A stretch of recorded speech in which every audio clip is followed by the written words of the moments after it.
Hello and welcome to this Python scripting tutorial for VRED Pro. I'm your host Christopher, and today I will show you how you can add your own tools to the VR menu.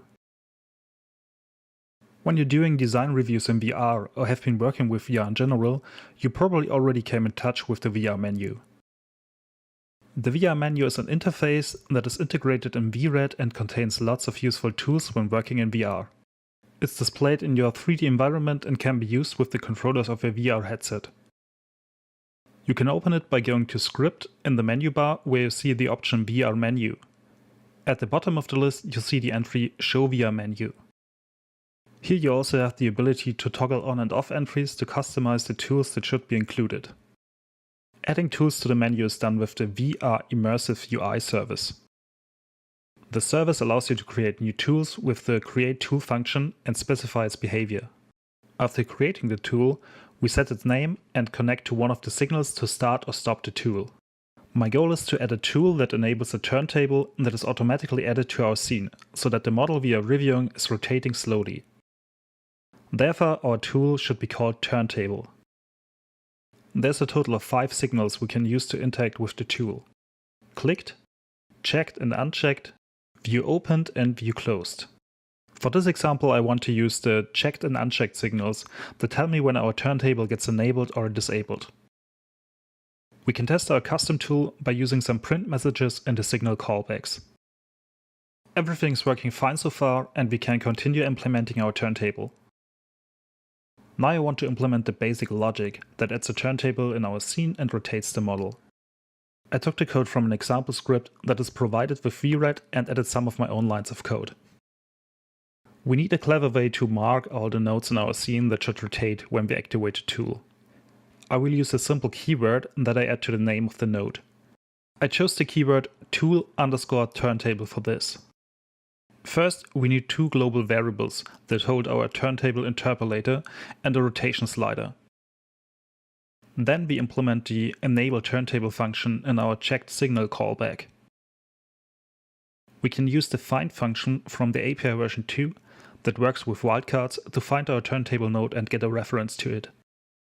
Then we follow the VRED turntable example and implement our own turntable. We just have to be careful that our interpolator and rotation slider are kept in the global scope, because otherwise the interpolator would not work. At the end, we set the interpolator active, which should enable our turntable. The disable turntable function is rather easy. We just set the interpolator inactive. An if condition helps us to prevent calling the function accidentally when the interpolator is still set to none, because this would raise an exception. When we run this example and enable our new tool, we can see that our turntable is working correctly.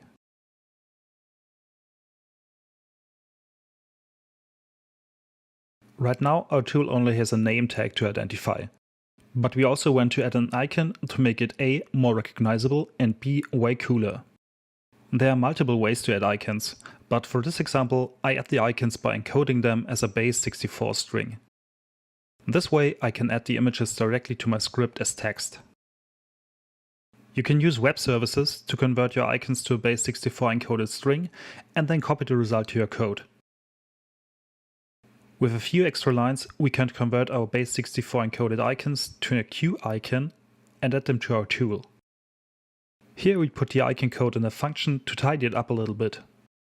We basically create a pixmap from our base 64 strings and then add them to a Q icon with an on and off state. This way we will see the correct icon when enabling or disabling our turntable. In the VRED examples you will also find other ways to add icons to your tool. When we run our script, we see that our tool now has a fancy icon that changes state when enabling or disabling our turntable. If you want, you can extend the script so that our turntable returns to its original rotation when we disable it. We will keep this as a homework for you.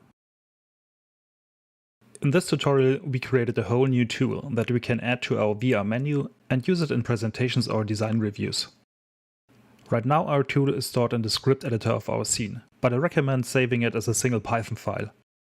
This way you only have to import it in your scene when you need it. You just have to add the keyword to a node you like to turn into a turntable and you are good to go. There are multiple different ways to create a new tool for VR, but discussing them all would go beyond the scope of this video. If you're interested, there's a VRED example that covers a few other techniques, like creating a menu structure with PySide. That's it for today. I hope you enjoyed this tutorial about creating your own VR tool. Thanks for watching and see you next time.